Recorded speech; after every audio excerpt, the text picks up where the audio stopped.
Hello, this is John Faithful Hamer. I'm here with Chris Nguyen, who's a libertarian philosopher. And I have him on the podcast because he is personally responsible for changing my mind about libertarianism. I had a real problem with libertarianism. I had a sort of major hate on for it. But Chris sort of through conversation changed my mind and led me to see that they had a lot to recommend it. So we're going to talk about a bunch of different things, but first of all, I had some further questions about libertarianism. Oh my gosh, I'm going to be on the spot for this. This is not good. I have a lot of libertarian books in my bag. Okay, well, the first question that I get from my students very often and from friends is they say, well, libertarianism has never really been tested. Yeah. And so at this point, it's kind of like communism or socialism before you had the Russian Revolution, before you had the various experiments where you tried to sort of operationalize this. So at this point, it's easy to have a very idealistic view of it because it's never actually been tried. I mean, what do you think about that? Well, if you go on the Wikipedia page for libertarianism, or at least anarcho-capitalism, which is like the most radical form of libertarianism, there's a bunch of like examples that are supposedly examples of libertarianism in the past, medieval Iceland, all that stuff. I don't think they're really great examples, but apparently they do exist. But I guess another thing that I would say on that is that libertarianism doesn't require anything grand to be implemented. It's kind of like the absence. It's kind of the absence of something grand. So if you want to impose something like, socialism, or at least USSR style communism, you're going to need to have, a strong central state in order to, engage in economic planning, 5-year plans, all that stuff. But with libertarianism, it's kind of like, no, we don't need to set anything up. We don't actually need to try anything. We need to stop trying things and things. Well, we don't need to set up a grand thing. We don't have to plan something out a priori and then, set it up. Another thing I would say is that a lot of people think that when people think about implementing libertarianism, they think of it as, starting from the state of nature and then you're jumping immediately to some libertarian system or social arrangement. It's not really like that. I'm just going to use the most radical example of libertarianism, which is anarchism, libertarian anarchism. If you read, for example, Michael Huemer's book, which you have, at the end, he talks about how we're going to transition into an anarchist world, an anarcho world. And he doesn't say that it's going to come from, the state of nature. He says, well, you go through different phases. And the phase before anarcho-capitalism or an anarchist libertarian, I don't like the term anarcho-capitalism, by the way. I think it's very bad. It's terrible. And I don't even know what capitalism means, really. It's such an ambiguous term. But he says you start off with a liberal democracy, and then from a liberal democracy, you're able to devolve the powers of the state slowly into having a fully voluntary society. And that's fundamentally all libertarianism is. It's just the view that all relationships should be consensual. They should be voluntary. Yeah. Okay. I mean, I get that. Yeah. Just one problem that immediately springs to mind is that we have the reality right now that there are these things called large multinational corporations, right, that have a great deal of power, great deal of clout. And it seems like at the moment, the only thing that has enough power to counteract them, to act as a sort of checks and balances on multinational corporations, are large nation states. And actually many nation states in sort of poorer countries, developing countries, they actually are not big enough to counteract the corporations. So it seems to me that libertarians are very often pushing for a weakening of the federal government, a weakening of regulatory powers, a devolving of power to the local, and that sounds really nice in theory, and in fact it is very nice in many ways. I myself have been pushing for Montreal, for city-states to have way more power and the ability to collect taxes and all of that stuff. So I'm in favor of that. I get that. Small is beautiful, all that stuff. However, the problem is a city-state like Montreal or a city-state like Toronto, if they became more independent, may not have the power that they need to have in order to counteract these multinational corporations. So it seems to me, to some extent, that if you are going to take away the powers of the federal government without at the same time also taking away the powers of these multinational corporations, well, then it seems like demilitarizing all of the countries in the world that have nuclear weapons and just leaving North Korea with weapons and then thinking that that's going to produce peace. Well, maybe not. I mean, what would you think about that? Yeah, I mean, I guess we'd have to also think about the sources of this multinational power. Like, why do they have this multinational power? And a lot of the problem, and there's this meme that goes around, these libertarian memes, like taxation is theft. That's like one of the memes. The other meme is it's like, oh, we have big corporations who control the government, so we need the government to control the corporations, which control the government to control the corporations, right? So we are kind of like stuck in this big cycle. And I mean, maybe there are other things that we can do in the meantime, and we can usher in libertarianism only after the multinationals like lose power or whatever. But I think a lot of their power actually does come from states. I mean, a lot of these companies only get as big as they are precisely because they're shielded from various kinds of competition. I mean, competition is terrible. I run Airbnb, and I run Airbnbs, and like 2 years ago, it was like really awesome. But now everyone has an Airbnb, and my prices have gone down. I try to like downvote other people's Airbnbs. No, I don't actually do that. But I mean, like, I'm just kidding. But I'm saying, like, theoretically, like if you saw someone's Airbnb, like you have an incentive to minimize attention that they get because that's the only way that you can survive. So competition is like horrible for companies, and people think that like capitalism is good for competition is great for, companies. It's not. It's good for consumers. It's bad for companies. So we're gonna have to think about why these corporations are so big in the first place. And I really think I'm not making the claim that there would never be a monopoly absent government intervention or government policies, but I think a big part of it is actually government power that enables some of these corporations to be so big in the first place. And secondly, the other thing we have to realize is that libertarians also view the state as a monopoly. I mean, they are a monopoly. I think by definition, states are monopolies, and states themselves, governments themselves, violate people's rights and make the world worse off. So, I mean, we can't think of like, oh, government is benign, and then we have this terrible thing like a virus. They're corporations. We need to take down their power. It's like we're fighting a virus with another virus. That's the way that libertarians view it. So, I mean, it is a very delicate thing, and the engineering problems are always going to be hard. I'm not a good engineer. I'm more of a philosopher. I just care about like the abstract thing. And I think another good takeaway to take, if you don't mind me saying, is that just because something is infeasible doesn't mean that it's false.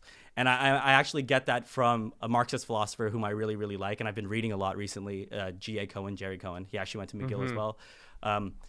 He obviously advanced this because, the whole thing is, socialism's great on paper, but it's terrible in practice.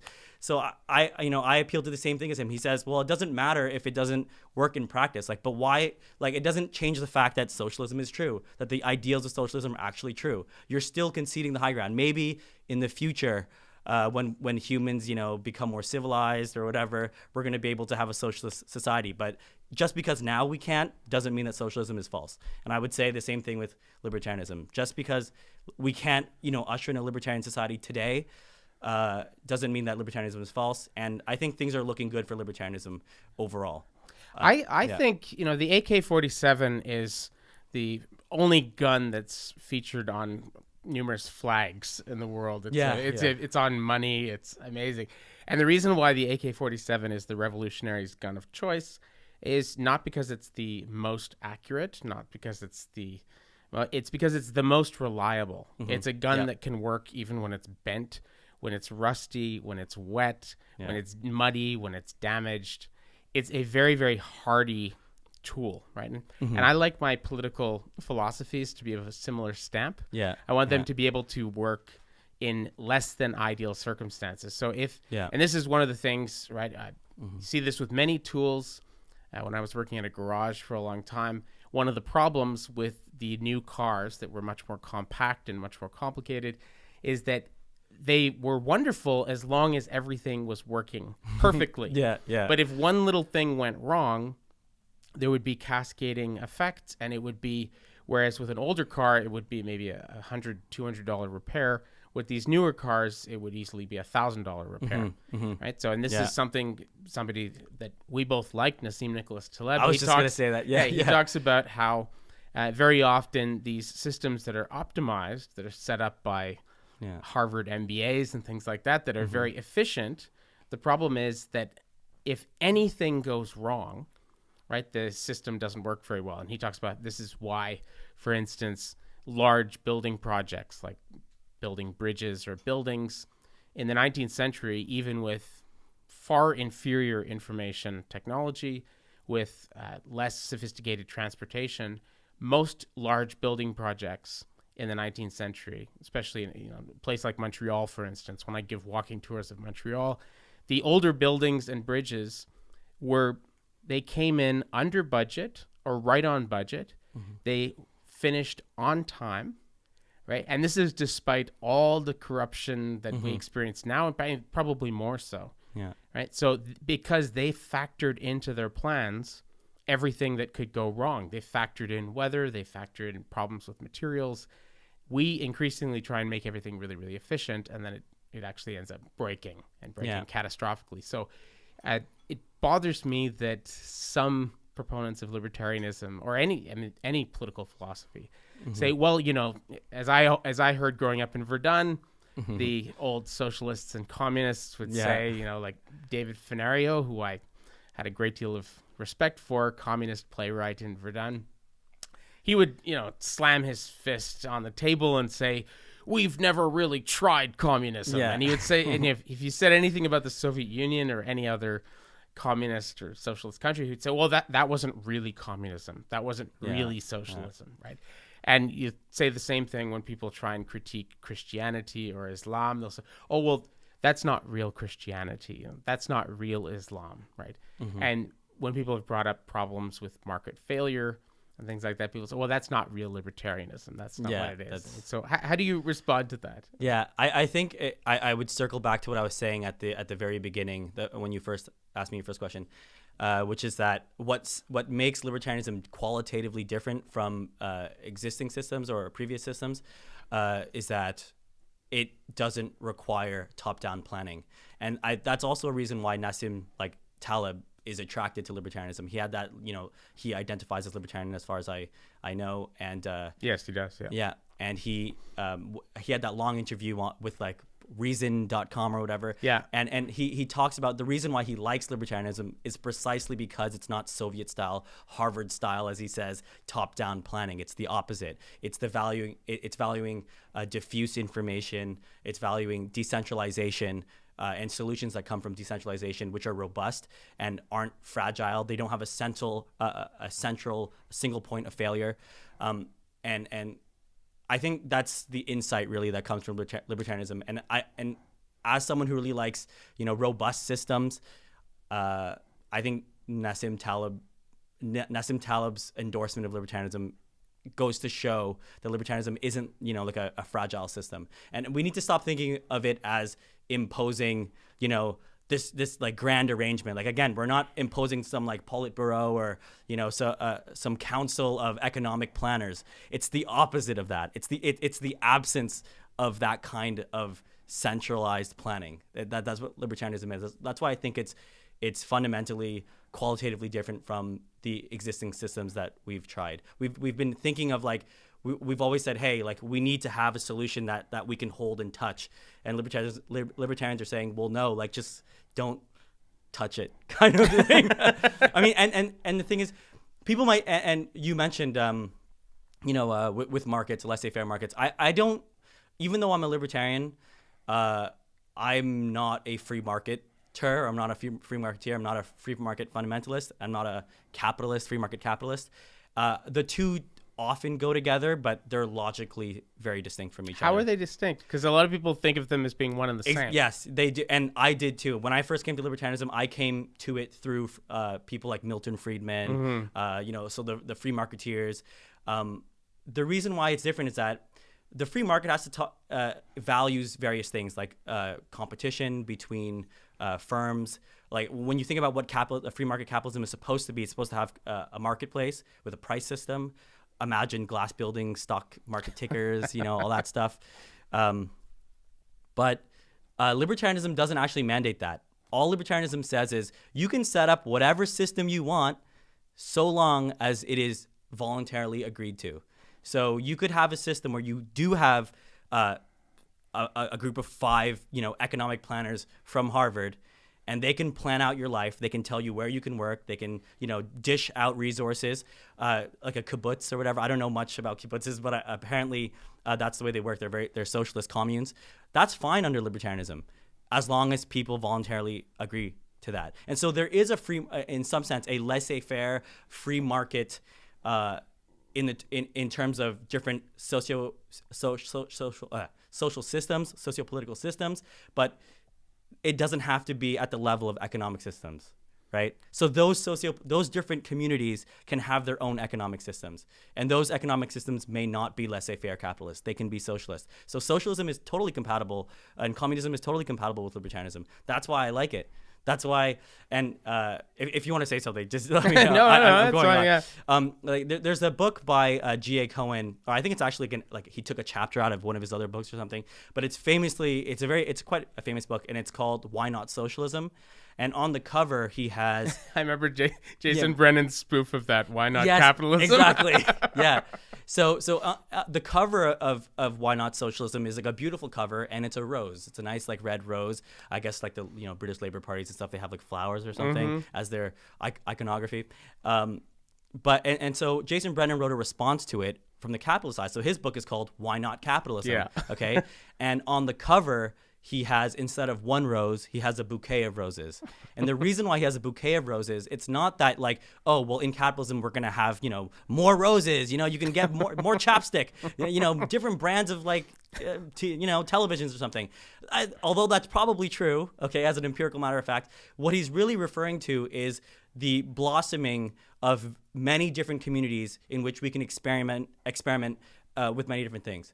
And the example that I want to give, and I was actually writing a draft on committing sociology, but I never got around to submitting it.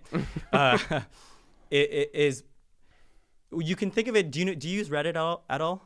Yeah, sure. Yeah. So on Reddit, you have different subreddits, right? You have subreddits that do crazy things. You have space dicks, like dildos on goat heads. You have virtually anything. But the whole idea is that you have many different sub-communities, and each of them have their own rules. And if you want to participate in those communities, you must abide by those rules. And those rules might be radically egalitarian rules. You might have some social justice subreddits. You might have subreddits like the Donald, which are the opposite, very right wing. You have other ones, they have different spirits to them. They have different rules and conceptions of what it means to be a community and society. And if you want to participate, you have to agree and abide by those rules, or else they ban you. And libertarianism is the same thing. Libertarianism is not saying that we should have any particular kind of community, not a single rose. It's saying, let's create a framework, for example, Reddit itself, the platform in which many different communities can experiment and try their own things. And people have the right to move between them and join various ones. And those rules can be egalitarian or not. So that's why I don't think capitalism is a part of libertarianism. Libertarianism is about consent. It's about voluntariness. It's not about capitalism. Yeah. No, that makes a great deal of sense. We've spoken a lot about Airbnb and Uber and things like that. And I wanted to ask you, I've never asked you about this, but what do you think about Nassim Nicholas Taleb's idea that we are living through the Uberization of education? I mean, this is especially sort of poignant in the United States because right now you have student loan debt is outrageous, and the universities have a great deal of problems, right? Very, very expensive, overpriced. And so he says that the solution to this will be a kind of Uberization of education, where we will, rather than having these central institutions that set everything up. We'll have more people will hook up. Students will find other communities of like-minded students, and we'll find experts in the field, and we'll work with them either online or getting together in person. But it'll be much more sort of decentralized. I mean, do you think that's a workable option? I think it is, and I think it's happening. I mean, I love academia, so like I'm someone who likes like the whole idea of the ivory tower and stuff, but I'm gonna speak against it now, which is that like if you look at something like Khan Academy, it's reaching people in ways. He's amazing. Yeah. Oh. So Salman Khan is reaching people that, traditional educational institutions just simply aren't. And I think, tech is kind of like always on the bleeding edge of these things. And that's where a lot of experimentation is happening. And if you look at a lot of the people, at least in tech so far, maybe this will ripple out into other sectors, but at least in tech, a lot of the people who have jobs in web development and application development, all kinds of things like that, like building Airbnb, engineers for Airbnb. These are people who have educations from what are called boot camps, programming boot camps, and they've learned primarily through online courses. And I expect that, as they prove their worth, as they prove their ability to, be a valuable member of society, valuable member of the workforce, I should say, society will slowly change its attitudes towards people getting quote unquote informal educations. But there are websites, like Coursera and stuff. They give you real, what does that mean? But nano degrees when you complete, a certain course. And I think over time you're going to see that. And especially, with the way that education is going in terms of pricing, it's becoming less and less accessible to people. So that's their only option now. Yeah. Well, I know I have plenty of students who've told me at John Abbott College and at other places as well that they don't feel like they get a very good education in school, and they don't understand. They don't find their teachers' explanations of things to be very good, and so they just tune out in class. Yeah. And then they go home and they go on to Khan Academy and cover exactly what they were supposed to have learned that day in school. And he explains it. And I've watched so many, probably, 100 hours of Khan Academy. I think I watch him partially to learn from him the content that he's teaching, but also as an educator. He's a Zen, Jedi master of an educator. He's absolutely amazing. Wow. He zeroes in on exactly the right example so often. Wow. Where if you know about that topic and you hear him teaching, you think, wow, that is the perfect example to illustrate that. Like I never even thought about that. That's absolutely amazing. Yeah, and you're an educator, so you're qualified to make these kinds of assessments. He's a very, very good teacher. He's a fantastic teacher.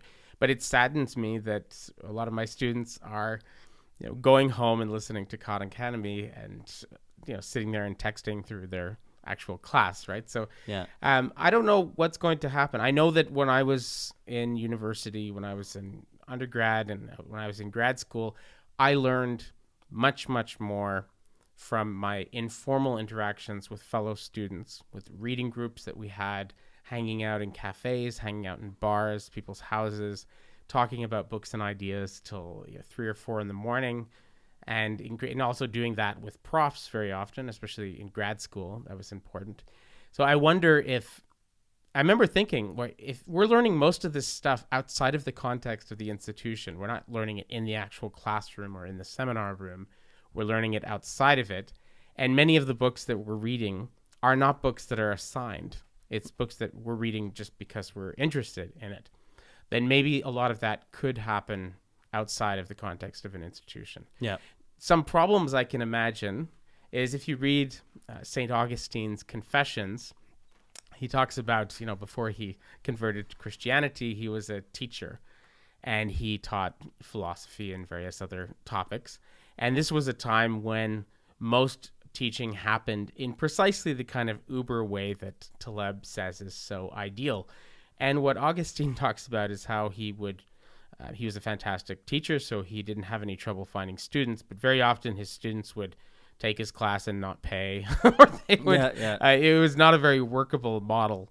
So in theory, it sounds like it could be an interesting thing, but in practice, often the institution, there's a reason why bureaucratization happens whenever something gets big, and that's because it often is helpful in certain ways, right? So can you imagine any workaround for that? That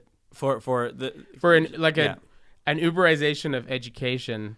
Can you imagine a way to get around those kinds of problems? Because I mean, right now, Khan survives primarily because people like Bill Gates keep giving him massive amounts of money because they can see and like what, Google, I think, gave him like a huge thing. What great good he's doing. But if he was just relying for his daily bread, as it were, on his students, well, his students aren't paying him for the most part. They're getting it for free on the internet. So how would you make something like that sustainable? Yeah. Well, I mean, those things already exist, I think, monetized versions of Khan Academy. So an example, like I mentioned before, would be Coursera. Another example would be Udemy, which I've bought a heck load of classes on. Like I pay a lot of money for that. Udemy, and there's like lynda.com as well. Udemy is a site where anyone can come on, make a course, and then it's just a platform for you to sell courses and stuff. But yeah, there's monetized versions of it as well. There's always going to be a space for, purely non-profit, donation thing. But there's other monetization techniques as well, or that are going to come to be, at least in the future. And there's one that like I know a lot about, because I actually work now in the blockchain crypto space. I know that sounds like so lame. Oh, great, he's a libertarian who's in the crypto space. Yeah, it's okay. I actually know how to like programs, like all this stuff, like blockchain programming and stuff. So I'm not like just like, oh, I bought like 5 Bitcoin. Look at me, Yeah, and there's a project on it called Basic Attention Token, and Basic Attention Token is by the inventor of JavaScript. Co-founder of Mozilla and Firefox. So this guy, that's Brendan Eich. His name is Brendan Eich. He did Firefox. He did JavaScript. These are widely adopted across the world. And his next project is something called Basic Attention Token. And what Basic Attention Token does is that it creates a model where if you choose to opt into advertisements while you're watching, content, you're going to be paid. You're going to receive a share of the ad revenue. And by default, and we talked about default. I said you should by default be opted into healthcare, but you have the right to opt out. So it goes by the same default at scale philosophy, where by default, if you receive ad revenue, you will also by default give back to the content that you consume. Okay. And empirically, when you are by default opted into something, you get really high participation rates. And so that's what he's doing. He creates an incentive for people to, disable their ad blockers and view ads. If they view those ads, they get paid for them, and they can withdraw some of that. They can use it to, like air miles to redeem various, perks. But some percentage of it he expects, since by default, will be earmarked for the content that you view online. And the content that you view, it'll be dispersed according to how much time you spent viewing that content. So let's say you watch Khan Academy, or many people watch Khan Academy. If they don't have ads enabled on, and okay, we'll get deeper than that. But the point is, some of that money will be redistributed to Khan Academy in proportion to how much time people spend watching Salman Khan's content. And so that's another way of monetizing, in addition to just donations. Donations seem to be working pretty well, though. They work for some people. Especially for like Wikipedia as well. Wikipedia is still going. Jimmy Wales, like his head pops up and he's like, hey, like donate to me. But it's still going, and people, and I think a lot of the donation too is it's the cognitive load and it's really the barrier to entry. Like if I want to donate to Wikipedia, I need to whip out my credit card or log into PayPal, and I have to make sure I have money in my PayPal account or something like that. It's a very high cognitive load process. It's not by default. And that's what Brendan Eich, the inventor of JavaScript, now Basic Attention Token, is trying to solve. He's trying to make it so by default, your browser is already loaded with a token, some currency, and that currency will be redistributed to the content creators whose content you are consuming automatically. And so it gets rid of the cognitive load, the entry barrier problem. And so I think that's another way of monetizing content online. Yeah, that makes a lot of sense. Hey, you mentioned that you really like academia, and of course I like academia too. Yeah. But something that has sort of been on my mind a lot more lately is the fact that if you look at the history of philosophy, the vast majority of philosophers did not have PhDs in philosophy. Yeah. Right. At a certain point in the recent past, we decided that philosophers decided that the only people who were philosophers were people with PhDs in philosophy. And that has created a number of problems. I mean, it definitely has made philosophy actually lose status in general in our society. It did not actually gain status from doing that. So I'm wondering what you think about that. Do you think it would be better to have a much sort of looser definition of philosophy, or do you? I do think it's I mean, it's a monopoly basically. They've got a protection racket on the title of philosopher, right? So I think a prefatory comment would be that I think there is value in learning philosophy formally. I don't think it's something that you can just necessarily learn at home or on your own. I know a lot of people say like, oh, just go to school, do an engineering degree, and then like learn philosophy at home. You can just do that at home. I think that's the opposite. I think you can learn engineering more at home, building things, than you can in school. At least many McGill engineering students believe that. But you can't actually learn philosophy very well on your own. You actually need guidance. And I see this a lot with people who, the analogy that I always draw is with when you go to like Central Park in New York. Apparently, I've never been there, but you see those chess hustlers. Yeah. And they play really good chess. You know, like anyone off the street would get destroyed by them, but they get eaten alive by classically trained, chess players. And Is that right? Yes. Huh. So there's some cool videos online where you can watch, like grandmasters who are classically trained, or chess masters go to Central Park and like beat the hustlers who are baffled because they destroy everyone otherwise, right? So I think there's a value to it, and I also see it. I'm someone who answers a lot on various philosophy forums. I spend a lot of time as a panelist answering things, and and there's also like philosophy Stack Overflow or Stack Exchange or whatever. And I noticed that there's a lot of people who don't have formal training in philosophy are very confused. That's not to say that kids who are in, bachelor's programs aren't confused, but I think they're even more confused because they don't even know which things to necessarily read. Like there's a lot of crap out there, like Ayn Rand. There's a lot of crap, like you can get sucked into Ayn Rand if you don't know any better.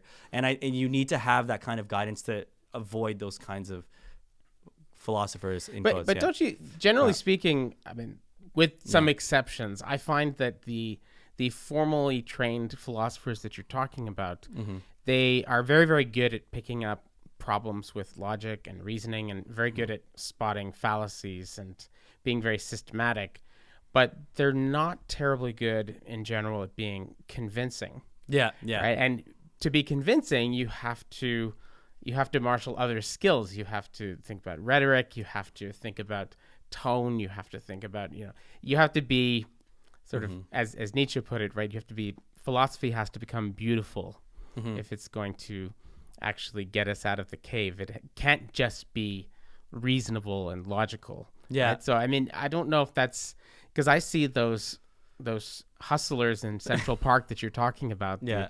They often have a lot of flair. Yeah. They're not only good, but they also know how to intimidate somebody. They know how to so they've got a lot of, and those things can actually help you win often, right? So it's not just your technical sophistication, right?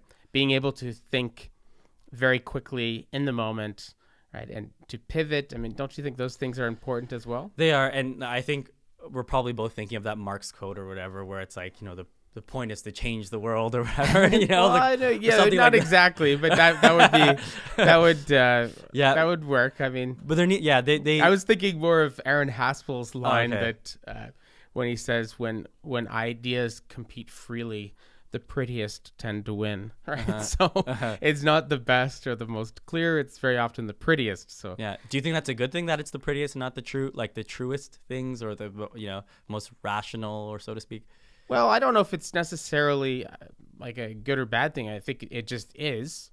Right now, I was talking last week with Albert Nuremberg about, he says the real strength of somebody like Donald Trump in a debate is that he's not playing by those rules of sort of facts and logic and reasoning. He's appealing to a much more animalistic, primitive level, to our limbic system. Yeah. And he's speaking right to people's fears and people's emotions, right? And he gets through to them in a way that people who are trying to play by these formal rules do not. Right? And you can see the same thing, I mean, to go back to the beginning of the 20th century one of the most famous debates with the Scopes monkey trial, right? And you had this defender of evolution standing there and having an argument against somebody who's arguing for creationism and for, young Earth and all this stuff. Mm-hmm. And depending upon what you thought before you came to that debate, that would totally decide who you thought won. Yeah.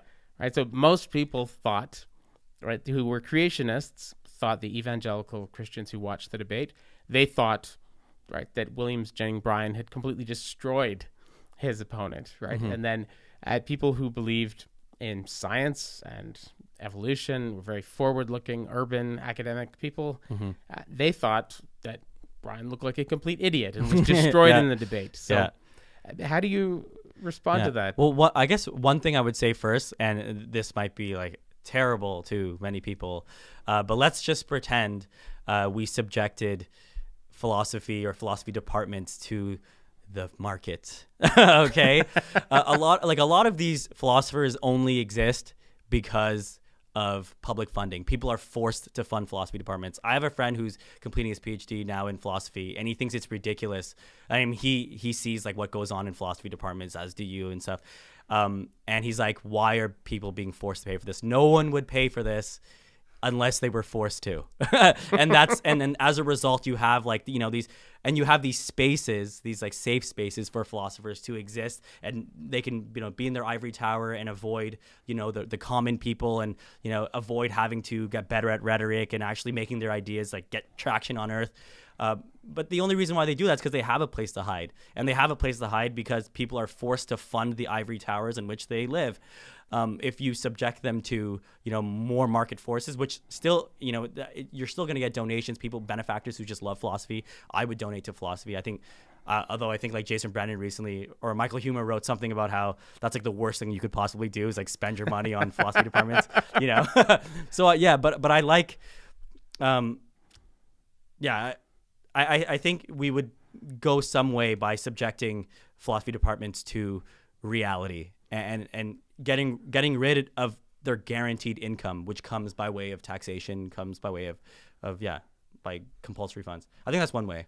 Okay, but I mean, they are, in a sense, they are subjected to the market online, mm-hmm. right? You can see this all the time in social media land. You get into debates, and one of the things that can be kind of fascinating about arguments on the internet and social media is that there is a kind of leveling, right? And sometimes this is a bad thing, but at its best, it sets up a situation where you have two people and they're in an argument, and it's harder to make the argument from authority. Mm-hmm. It's much harder. Yeah. I mean, definitely there's people who really sort of buy into identity politics who say, well, I'm a woman, or I'm a man, or I'm from this place, you're not, and so, yes, I mean, you can claim authority based on your identity, and that has problems, mm-hmm. but it's harder in social media for somebody to say, well, I have a PhD in this, and so you can't talk mm-hmm. unless you have a PhD. They'll just be like, well, shut up. I mean, like, yeah. I'm gonna keep talking anyway. Yeah. And sometimes, I mean, I've seen this a fair amount. Sometimes you'll have some 19-year-old who gets into an argument with a professor from some prestigious university and clearly trounces them. Yeah, yeah. It demonstrates in the same way that Socrates used to completely embarrass, and Socrates, his students as well, would totally embarrass these prominent, powerful people in Athens, these people who were supposed to know what they're talking about, mm-hmm. and would ask them pointed questions, and they clearly didn't know what they were talking about. So in a sense, these professors are being subjected to something like the free market, in the form of the free market of ideas. Yeah, they can be subjected more, though. So, I mean, social media will still exist if you also let the walls of the ivory tower crumble to the forces of the market as well. So I think like it'll doubly, expose them to it. But how would you?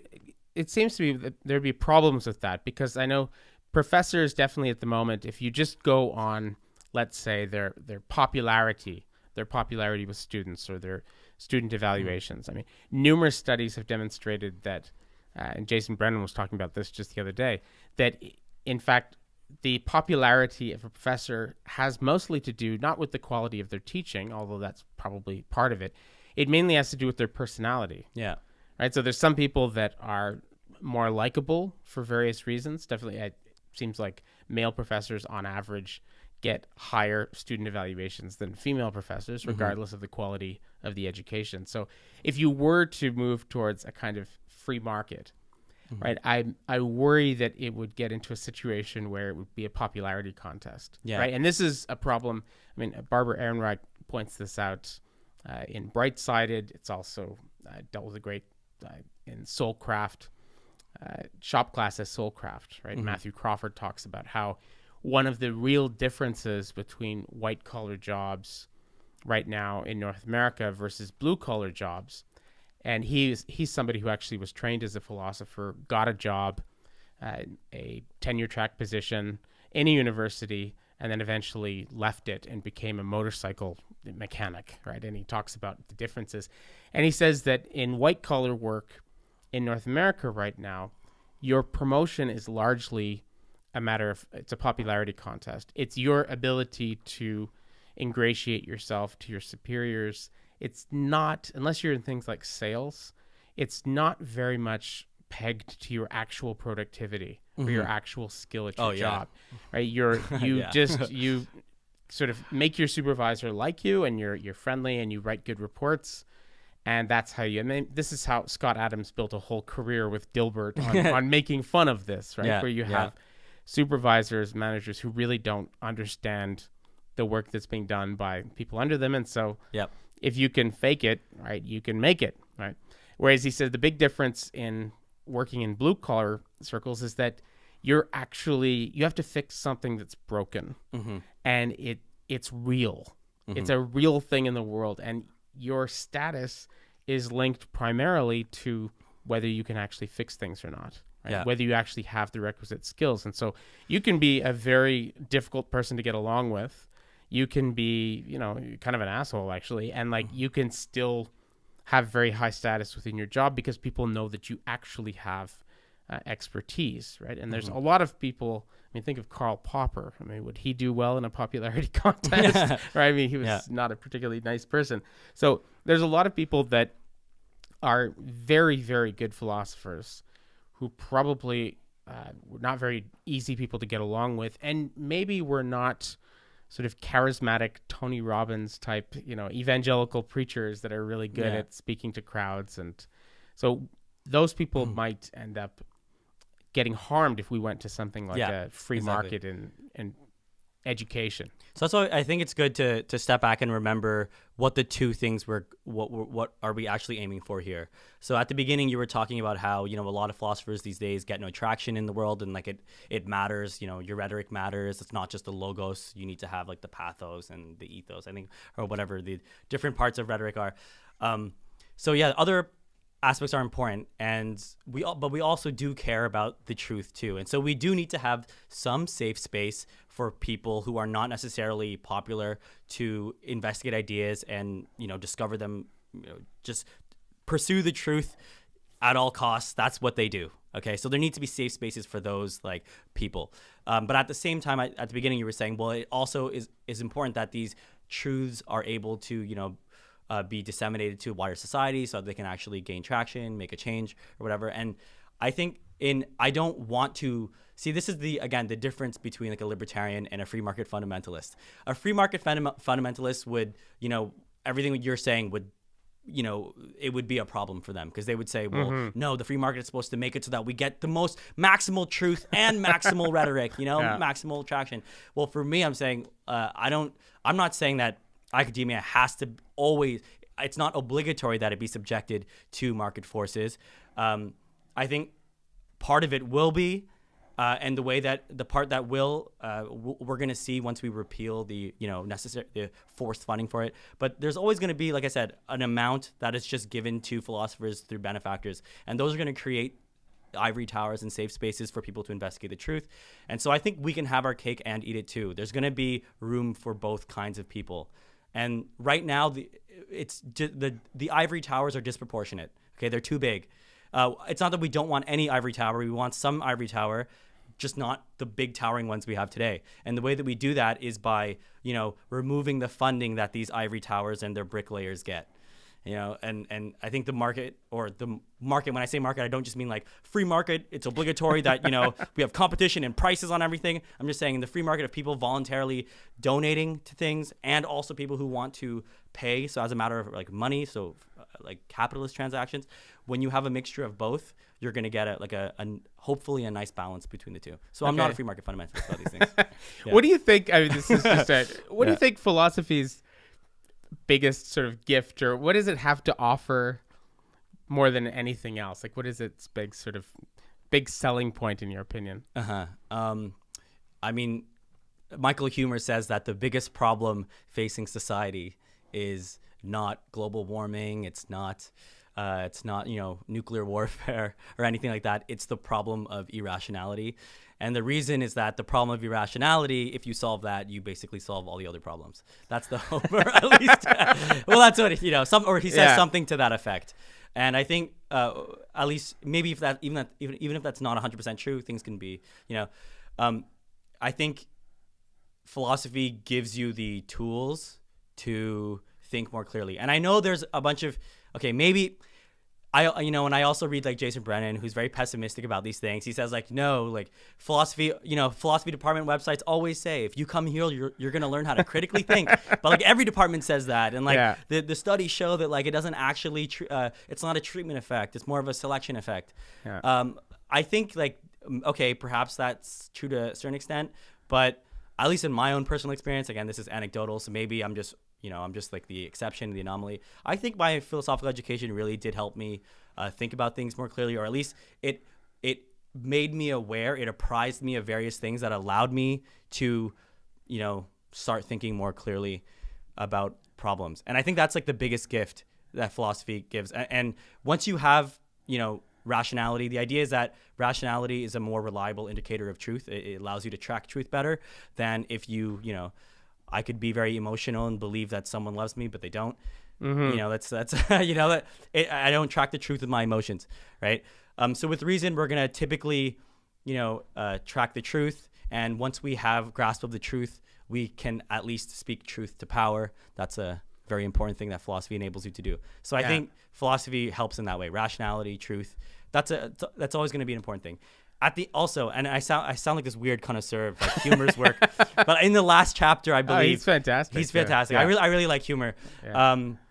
He says he has this like little syllogism at the end of his book about why anarcho-libertarianism is going to be implemented, and he says because in the long run, true ideas gain traction. It's not a monotonically increasing thing where we always just progressively get better. There's drawbacks. There's sometimes where we dip into dark ages, so to speak, of various kinds. But in the long run, truth seems to come out, and I think the evidence. I don't buy that. I think actually, if you look at the history of our species, there's been periods of civilization which emerge like these beautiful islands like Atlantis, right, in a sea of chaos, and then they sometimes are submerged again. And there's been areas of the world that had very, very complicated civilizations that knew a great deal of true things about their environment and about themselves. And for one reason or another, they collapsed. And then the civilizations that were built on them were filled with all sorts of irrational, insanity. So I don't think that's necessarily true. I just want to circle back to something you said about critical thinking, because I think that's very important. I mean, two of the big pedagogical theories, right, in the last half century have been the idea that we should teach students how to write in essay writing classes, and that this is actually, a really worthwhile pursuit. And also that we should teach critical thinking. And I'm very, very skeptical of both of these projects. I mean, it seems to me that the best way to teach students how to write well is to get them to read a lot of really good stuff. Think about how we learn language when we're little kids, right? We don't learn language we listen to our parents. We listen to them talking and we imitate them. We copy them, and that's how we learn how to speak. That's why your mother tongue is your mother tongue. Right, so if you read really good stuff, a lot of it, you'll learn how to how language looks when it's done properly. If you read things that are well thought out and well argued, you'll learn how to think in a clean and clear manner, right? So I find teaching critical thinking most of the time, actually what it means is just teaching students to think like you. Right? Yeah. So the people that tell me that, oh yes, I teach critical thinking, in fact, you look at their classes and they're very often not dissimilar to a Sunday school class or a catechism class where you have these basic principles and you're trying to get the students to buy into the catechism and to learn, right? And so they have a particular angle, right? Whatever their angle is, whether it's a conservative angle, whether it could be right, a progressive angle, libertarian angle. They have an angle and they are trying to sort of inculcate that into the students, and they call it critical thinking. And so every time the student comes to conclusions much like theirs, they say, well, you're thinking critically, right? I don't know if that's actually true. It seems to me that both good writing, good thinking, and these are emergent properties. Yeah. So they can't be directly taught, kind of. I don't think they can be directly taught. You can teach people, sort of, you can lead a horse to water, kind of thing, right? You can expose people to really good quality thinking, quality books, and then they'll pick up a lot of that stuff. But critical thinking will be something that happens as an emergent property based on something that's happening within them. I don't think it can be directly taught, if that makes sense. That sounds right. I actually, when I was thinking out, I was listening to you just now, I was trying to think of counterexamples the whole time, but no, that actually seems right. I think for me, I mean, you're like an educator. You've taught thousands and thousands of students, including me. I am one of John's students, everyone. Former student. Yes, I think in my experience as someone who like talks to people a lot at parties, I'm like that annoying person who talks about philosophy at parties, but I'm usually like quite popular because I'm like an extroverted guy and like I'm charismatic, so I can express these ideas in a fun way. Most of the time, what really convinces people is not. I can't just go like, okay, this is how to from P, P implies Q, P therefore Q. I don't teach them inference rules or how to necessarily think critically, like you were saying. What you do is that you expose them to ideas that they didn't think possible. When you expand what I call like their conceivability space, that's when they get like a big shot to their ego and they go, wow, I don't actually really know everything that I thought I knew. And then they're kind of hit with reality. And I think you have to kind of like smite people with reality, and then critical thinking kind of comes into, emerges from that process. So yeah, exposing them to great ideas, theories that people thought, never possible. For instance, G.A. Cohen, who I was talking about earlier, he's a lifelong socialist. He grew up in Montreal, like 1940s or whatever, in a communist family. He was very active in communism, and he says at the beginning of his book, Self-Ownership, Freedom, and Equality, he talks about how like this moment where he really shifted in his thinking, and I think really like critical thinking, I would guess. He said that, when I was growing up, I always thought that I had an answer to everything. I like if you gave me an argument for capitalism, I had a socialist argument up my sleeve that would destroy it, and he, as a result, he said, I didn't spend any of my time doing any real moral or political philosophy, no real philosophy. I was just more interested in, activism because, yeah. So, but then one day he got wind of Robert Nozick, who is a Harvard philosopher. Yes. Oh, wow. Yeah. So he's like if people or listeners don't know, Robert Nozick was a university professor at Harvard, and university professor doesn't just mean like a professor. Like a university professor is the highest rank you can attain at Harvard. It allows you to teach in any department. You can just go to any school and you can teach in it. Like you have the right to do so as a university professor. He was the president of the American Philosophical Association. So big guy. And then he wrote a book in 1974 that's considered like the Bible of, libertarianism, which is Anarchy, State, and Utopia. And G.A. Cohen says when he first got wind of Robert Nozick and his arguments for libertarianism, that's what made him realize like, whoa, I didn't realize that there were like ideas or arguments that I could have never like even preempted or, seen. And then he says from that moment on, he switched his life into doing like moral philosophy, trying to think about the truth. And if you look at his work, like the reason why I love him so much, even though he's a Marxist, people think like, oh, libertarians, Marxists hate each other. I'm like, no, read G.A. Cohen, man. This guy's amazing. And his work is just so, like, he's such a critical thinker. He's so open-minded. It's very clear that he's very open-minded. He really thinks about ideas. He gives them all a fair hearing. And I think that really came from the humbling experience he had by being exposed to Nozick. And so what you were saying, I'm not saying that he was bad at critical thinking before that. I don't mean to insinuate, but I'm just giving that as an example. I think even at a smaller scale, everyday interactions, if you expose someone to ideas that they never thought possible, then they're forced to question whether the way that they're comporting themselves intellectually in the world is the right way. And that's what allows for critical thinking. That's why I tell my students all the time that the expression, knowledge is power. Actually, what is much more powerful is perspective is power. Mm-hmm. Perspective is what really gives you power. I mean, knowledge, if you have some assumptions and they're unquestioned, you can just keep piling up more and more knowledge to back up those assumptions, right? What gives you actual real power is perspective. Yep. Right. Yep. So I say to my students that the first experience most people have with philosophy, although they would never perhaps think of it as an experience with philosophy, is when you go and sleep over at your friend's house for the first time. Right? Or does that, right? Yeah. Because up until then, when you're a little kid, you grow up in this house and dinner time happens in a certain way at a certain time. You eat certain things. Maybe your bedtime is at a certain time. Maybe like it's okay for you to watch television during dinner. Sometimes your family does that. And then you go for the first time when you're a little kid and you sleep over at your friend's house, and it's this revelation. Because you realize, wow, things aren't done. Other households do things in different ways. Yeah, they have a rule where they don't watch TV during dinner. They have a rule in my friend's house that they don't answer the phone during dinner, and you're not allowed to play with your cell phone or anything like that during dinner. And they have a sit-down dinner. And maybe you realize, like, oh, at my friend's house, they're allowed to stay up till 10 o'clock.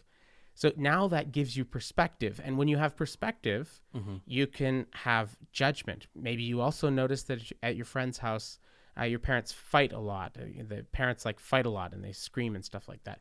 So at that point you have perspective and you can say, well, I like the fact that my household is much more peaceful and people don't yell at each other, but I would prefer if we had a sit down dinner like at my friend's place, and I would like to stay up later. Right. Yeah. So you can make judgments because you actually have, and you have perspective. Right. And the same thing happens as you get older. You get exposed to, you go and travel into different cultures and different places, and you realize at a much larger level that there's completely different ways of organizing society. Now, that doesn't mean you have to be completely open-minded and like a relativist. You're still going to, if you've got a brain in your head, you're still going to be making judgments about what you think is best.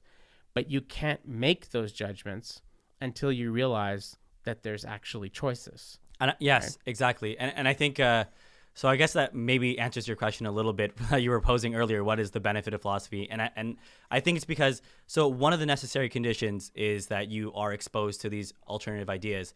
But in addition to having alternative ideas, those ideas need to be compelling. And so so it can't just be that you just see, stools at my house are purple and then the stools at someone else's house are blue. Like, great. You need to have like the blue stools from someone else's house need to strike you in some way that is compelling or, makes you attracted to that ideal in some way or another.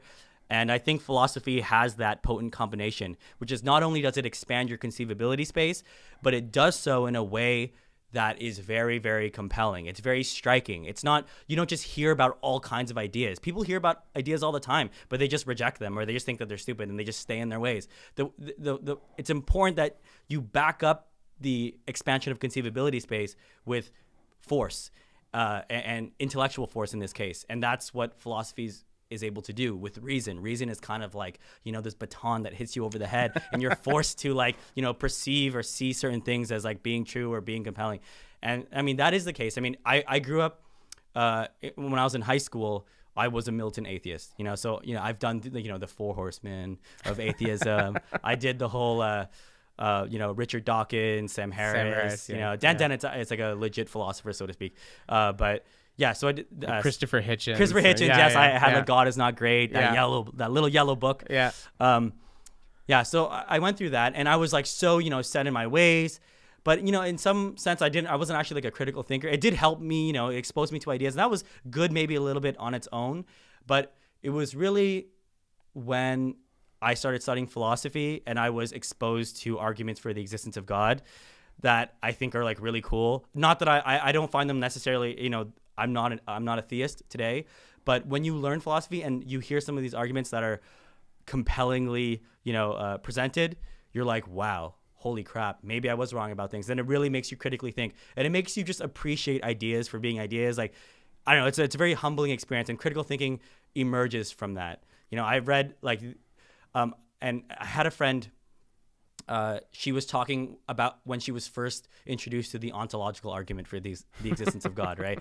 It depends on the way that you've been taught it, because sometimes it's taught very poorly. But, and the first time I heard the ontological argument, I was like, whatever, that's not great. Until I, actually studied more like formal philosophy, and I was like, whoa, I read like Alvin Plantinga, and I read some of the other killers out there. And she says she's like, I would think that everyone who reads, like the ontological argument like I have will at least become a theist for like a day, and that's like a really like enlightening experience, and really opens you up to critical thinking, because you're like, oh, maybe I was wrong about everything. Oh, what else am I wrong about? And then you start questioning things, and that's where critical thinking emerges. And I was like that too. I read an ontological argument. It's called, if listeners are curious, it's called the victorious modal argument, or victorious ontological argument. You can look it up.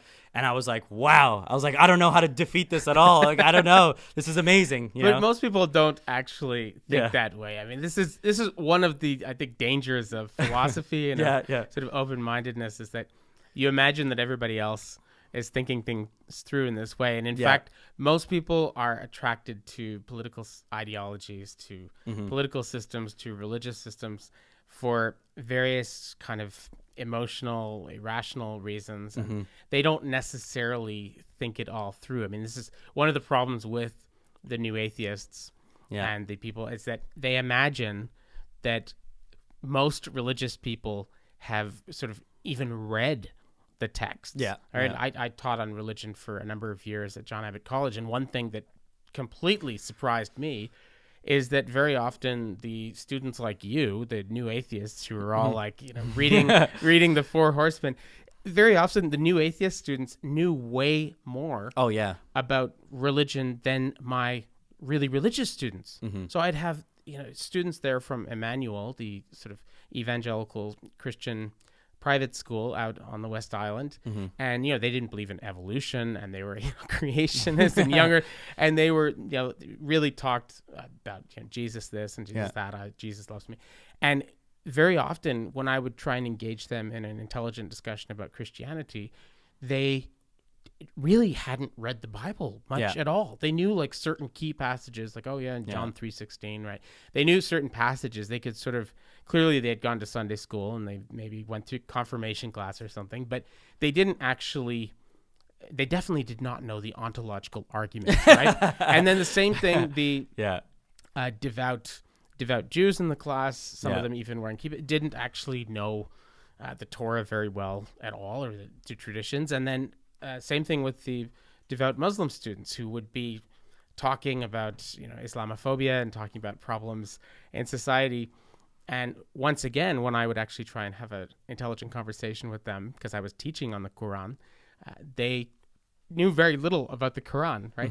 So what that did, well, first I found that kind of annoying and strange, but then I actually found it fascinating, because I thought, well, what is actually drawing people to these systems? Clearly it must be tied into identity, into ethnic identity, national identity, right? And then I started to see that exactly the same thing happens with politics. Very often the people who are arguing for a particular political position, they haven't thought it through the way that somebody like Mike Humer has, right? They haven't thought it through logically and all that stuff. So you have to ask the question, well, what is attractive to them about it? Right. And if you can get to that, I think you can understand political change and sort of religious change at a much more sophisticated level. Yeah, and I think that is a very bad sign, just in general. That I obviously think that's a negative thing, and I can even report that for myself. I think the reason why I was primarily drawn to libertarian ideas was that I had a certain just disposition or attitude to be that way. Like you can, for instance, with the MBTI, the 4-letter personality type that you have, ENTJ, INTJ, whatever, you can predict someone's political views very, very accurately just by knowing their MBTI. Really? Yeah. I didn't know that. There's certain personality types. So I think INTJs are disproportionately libertarian. And the INTJs are the people who typically become computer programmers. They're also disproportionately represented at MIT, and MIT has a disproportionate representation of libertarians. Silicon Valley has a disproportionate representation of libertarians. So yeah, I think that's true. And for me, I had a very abusive childhood growing up. So I was always, angry about being told what to do, authoritarianism. So I was always questioning power. Yeah. And either that directly brought me to libertarian ideas, or I like the idea that libertarianism tries to like devolve power, so I don't like the idea of powerful entities or institutions. But in addition, when I went to school, this could be totally circumstantial, but almost all of my professors were leftists. Okay. And it was like just because they were in positions of power and they were telling me something, I immediately said, like, screw you. I'm going to go look up the opposite of what you're telling me. And that is what exposed me to libertarian ideas. Yeah. But fundamentally the source of it, the origin, was the fact that I was in some way predisposed to like not like authority because I was abused or something like that. There's some very unflattering stories behind why we choose the political views that absolutely. we do. I think that's a very common story. I've heard that in the Bible Belt in the United States.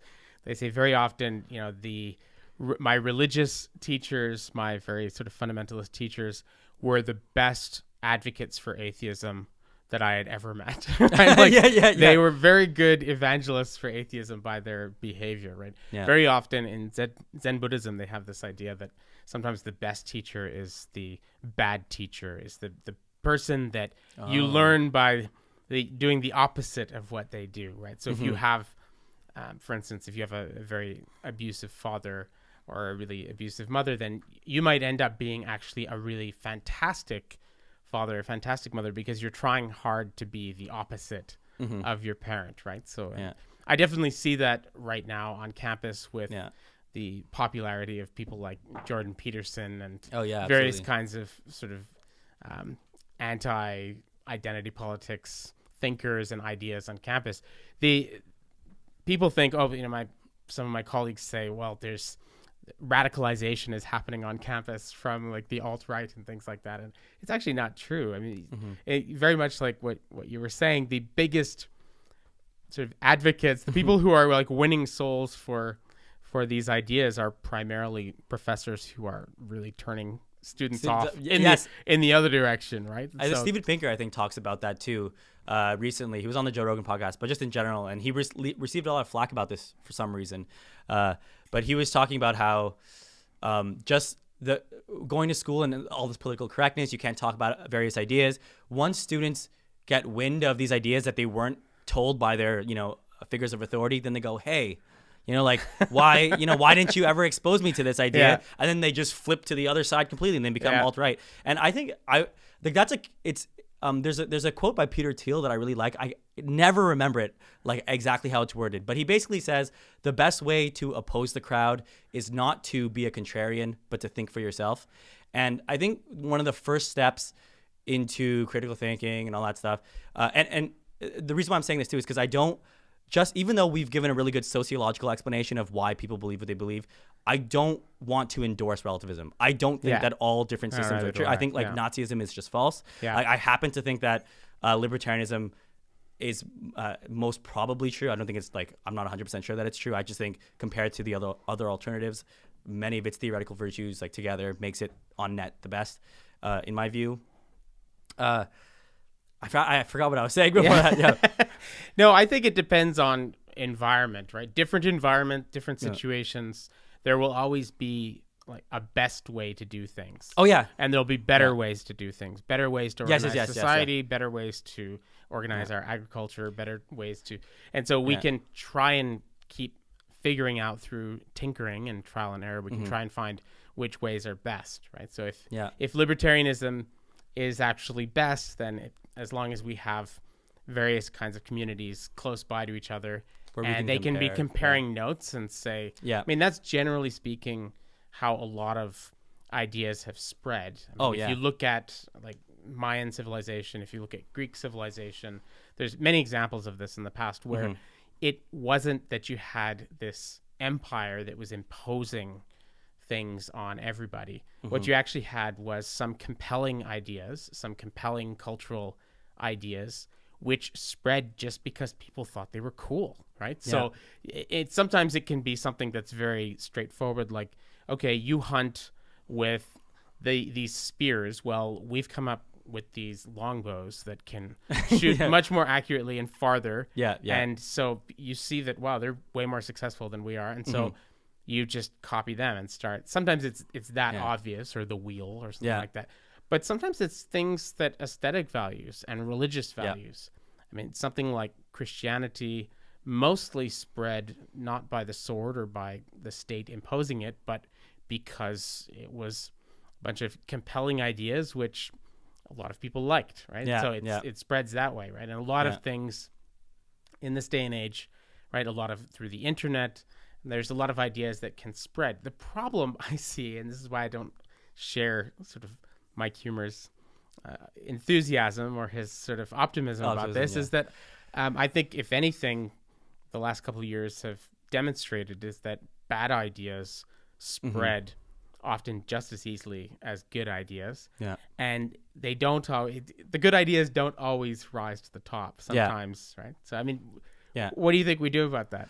So I'm going to comment on that. I remember what I was trying to say earlier, which was that, when you first go through that process where you just want to contradict what your teacher says, that's when in my life, that I started off as a conservative, so I went, because all my teachers were very left wing, I was like, oh, I'm a conservative now. And I looked into conservative ideas, and then I was like questioning ideas like gay marriage, abortion, all that, like typical conservative things. But then over time I realized, thank God that conservative ideas are just false. So then I settled on libertarianism, which gets me kind of like a rag bag of both. But as for what you were saying, and I just think that's something important for people to keep in mind. If you are a student right now and you are contradicting your teacher, realize that just doing the negation of what they're saying, or accepting the negation of what they're saying, is not the right thing to do. You should think for yourself, as Peter Thiel said. Well, I mean, absolutely. I mean, one of the first conversations you and I had when you were a student at John Abbott College was about the prologue to Nietzsche's Thus Spoke Zarathustra, which talks exactly about this, about how the three stages, the camel or something, the three stages of the evolution. So at first you start off and you are a camel of culture, and you take a weight on, and that's when you're sort of a very obedient kind of student. You're very worshipful of the ideas that you were exposed to from a very young age. Then at a certain point you become the lion, which is the rebel, and you negate, as you're saying, and you sort of, you basically turn everything. So if you grew up in a very sort of religious household, like suddenly you've got blue hair and like a tongue stud, and you're reading Sam Harris, right? And you're an atheist, and you're like, screw you, Dad.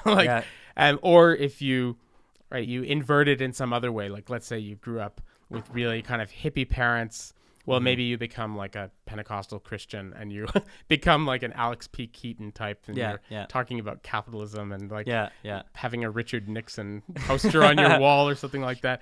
Or if you are annoyed by your progressive professors at John Abbott College, you suddenly, say, I'm into Jordan Peterson. But Nietzsche would say that's, as you say, that's a very limited way of being, because if you are just defining yourself in opposition to your parents or your professors or something, then you're still being very much defined by it. It's just in the opposite direction. So then there's the third stage of the spirit, which is where the lion sort of conquers the dragon, right, with the thou shalt and thou shalt not on it, and becomes a child, and and at that point you are sort of yourself, and you are kind of more spontaneous and more kind of, you're not defined positively or negatively by your teachers, right? You're thinking things for yourself, right? You're not so. Yeah. And I think one of the major obstacles to that right now is that people are in these echo chambers online. People are increasingly identifying with labels, whether it be libertarianism or progressive or conservative or whatever. They're identifying with these labels, and those are becoming tribal labels that are imbued with the same kind of magic and attention that I described with religious students, where where clearly they haven't really thought it through. It's not really an ideas thing. It's an identity thing, right? And there are a lot of problems with that. First of all, in those echo chambers, usually when you're confronting other ideas, you're confronting straw men of those ideas. You're not confronting actual embodied sort of or something. Yeah, you're not encountering actually embodied people who represent those ideas. You're encountering some sort of caricature of what those ideas are, which doesn't prepare you when you actually encounter the real thing, but it also ends up being quite blinkered. So, I mean, what do you think? Is there any way that we can get around that, or is that just the way we're going to be? I think this connects up to what you were saying before about how, like, the past few years have really indicated, how good ideas don't necessarily always end up at the top or rise to the top. And as Michael Huemer would say, it's not just always increasing. We have periods where we go backwards, so mathematically it's non-monotonic, as they would say. And the way he would argue for that, and the way he has argued for it, is that if you look at the progression of people's values, at least in moral philosophy or in morals or in political philosophy, there's been a very clear direction in which everything was evolving. It's not that we are just changing and then, in our perspective, something's getting worse, but like we're just moving in random directions.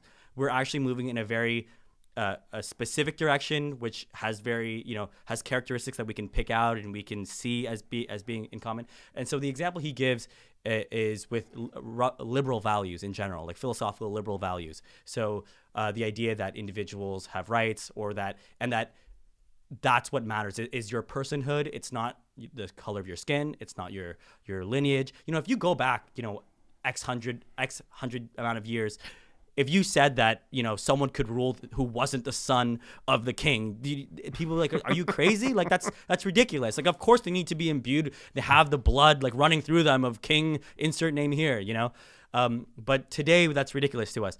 And overall, we see like the expanding circle, as they say. So, you see women's suffrage. We expand respect to people of color. We expand respect to all kinds of people, and we start to realize that we're all moral equals in some way, which is like one of the tenets of philosophical liberalism. And he says, if you look at all of history, there were dark times where we plunge back into various forms of authoritarianism and tyranny. But if you really zoom back, it's pretty clear that almost all societies are moving and evolving towards something broadly liberal. And in his view, the logical conclusion of that, the most radical form of liberalism, is what? Libertarianism. So that's why he is the way he is. And I think true ideas do win out in the long run, and we're going to have these moments, and we're going to feel really sad about it, but we should remember the amount of progress we've made. And one thing that Huemer also says is that we know that this evolution is due to good ideas. Because you might say, okay, maybe we are seeing this progress in it, but it's just like a correlation. It's not causal. So it's not that we have true beliefs and that these true beliefs are directing the way that we progress as a society. Maybe it's some other explanation. And he says, well, here's another explanation. Another explanation is that, we're evolving, like biologically evolving to be more liberal. But he's like, that's just not plausible. The most plausible explanation is that it's just that whatever effect true ideas have on the human mind, it has some effect, okay, in the long run. Because it's not that like in 1960 we have some gene that suddenly expresses itself all around the world that we should like start respecting people, black people. Like that's not what happened. He says, so the most plausible explanation is that true ideas have an effect on us. And I think just to tie it to something more, grounded and more concrete, as someone who's surrounded by crypto stuff a lot, you actually learn a lot about yourself when you start getting into like things that are associated with markets and stuff. And I see a lot of people who when you first, if you start like Bitcoin investing, and there's like many different cryptocurrencies. There's not just Bitcoin. There's like a whole slew. There's like thousands of them. And when you first join, you always see all these like crazy like projects, all these scam coins essentially like popping up, and they're like exploding in value, But in the long run, the idea is that, even though they're very inflated in price right now, and you would have made a lot of money if you rode it to the top, in the end, these things collapse. And in the long run, the things with fundamentals, what are called fundamentals, real technology, real product, real teams, are the ones that actually win out in the long run. And I think truth is like that as well. Okay, well, yeah. I want to thank you very much for coming tonight, and I want to thank you for helping to create that sort of open society by changing my mind about libertarianism and many other things. And it's been very enlightening, and I hope to talk to you again in the future. Yes, thank you so much, John. Good night.